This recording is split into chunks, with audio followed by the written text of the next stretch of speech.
Сәлеметсіңдер ме, балалар? Бүгінгі біздің тақырыбымыз «Ауылым, алтын бесігім». Моя деревня, моя золотая колыбель.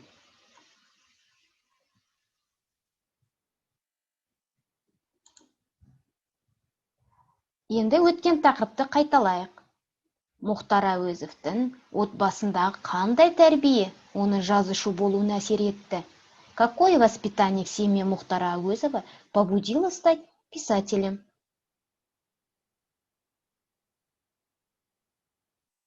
Енді тексеріп көрейік. Мұхтар Әуезовтің отбасындағы қандай тәрбие оны жазушы болуына әсер етті? Мұхтарды атасы Әуез бен әжесі Дінасыл тәрбиелеген. Мұхтардың атасы Абай ауылымен сыйлас болған. Мұхтардың бала кезінен Абай мұрасына қызығушылығын оятқан атасы еді. Мұхтара воспитывали дедушка Әуез и бабушка Дінасыл. Деда Мұхтара уважали в селе Абай. Он был дедушкой Мұхтара, который с детства пробуждал у него интерес к наследию Абая. Жаңа сөздер. Жер үйік, земля обетованная. Кіндік қаны тамған жер, родная земля. Ұшқан ұя, родное гнездо. Қора, сарай, двор. Жидек, ягоды. Бал-каймак, сметана. Жент – национальное блюдо, которое готовится из сушеного размельченного творога с сахаром. Бақташы, пастух. Мына сөздерді балалар бірнеше рет оқып, жаттап алу керек. Келесі сұрақтарға жауап беріңдер. Сенің туған жерің қандай? Ауыл туралы не білесің? Сен ауылға жиі барасың ба? Попробуйте ответить на следующие вопросы. Какая твоя родная земля? Ты был в деревне? Что ты знаешь про деревню?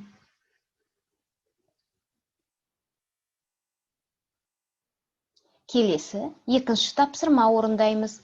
Сурет бойынша сөйлемдер құрандар. Составьте предложение по картинке. Теперь, ребята, попробуйте составить устно предложение. Мынау ауыл.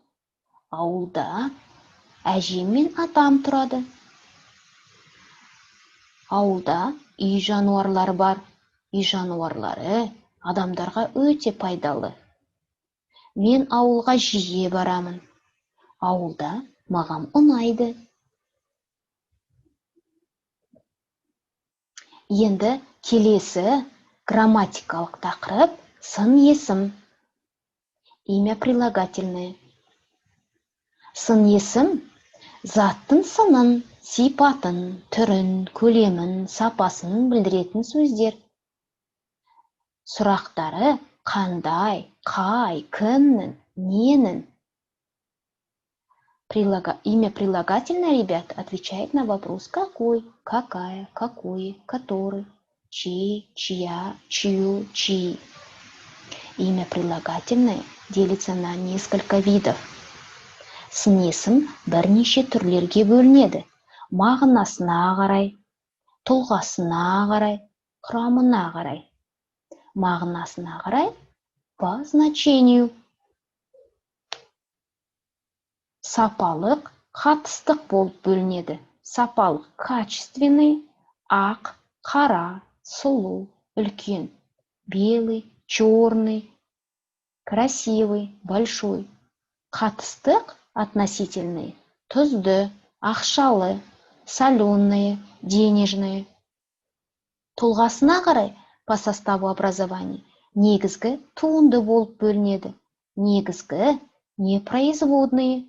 Жақсы, әдемі, суық, красивый, хороший, холодный. Туынды производные. Қысқы, таулы, қысқы, зимний, таулы, горный.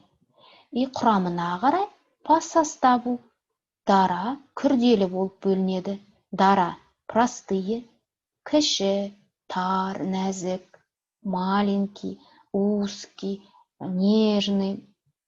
Күрделі сложные, ұзын бойлы, қызыл ала, высокого роста, пестрый. Келесі үшінші тапсырма орындаймыз. Мәтінді оқы, мәтінге ат қойыңдар. Ребята, сейчас мы будем работать с текстом. Нужно текст внимательно прочитать, дать название тексту. У вас в учебнике оно 25-я страница, 3 тапсырма. Қазақта ауылын алтын бесігім деген сөз бар.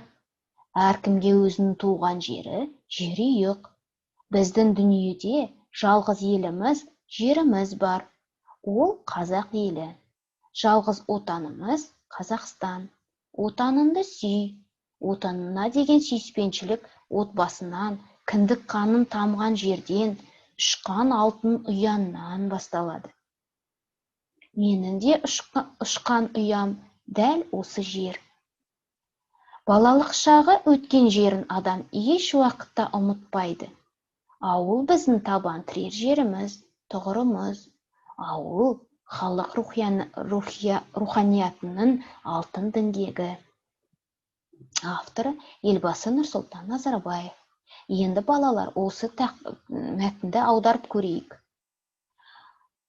У казахов есть такая поговорка: деревня моя золотая колыбель.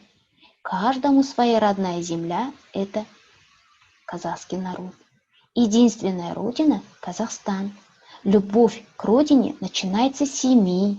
Там, где ты родился, там, где твоя семья, это значит любить родину.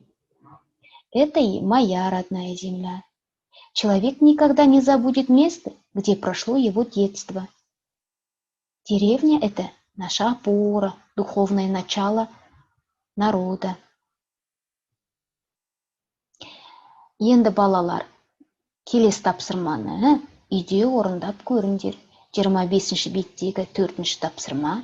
Мәтіндегі сын есімдерді тауып, сөйлем құрастырыңдар. Следующее задание нужно будет выполнить самостоятельно в тетрадях и отправить мне. Страница 25, 4 тапсырма. В тексте, в 3 тапсырма, который мы с вами переводили, нужно будет найти прилагательные и составить с ними предложение. 5-6 предложений достаточно. Можно и больше. Осымен сабақ аяқталды. Сау болыңдар.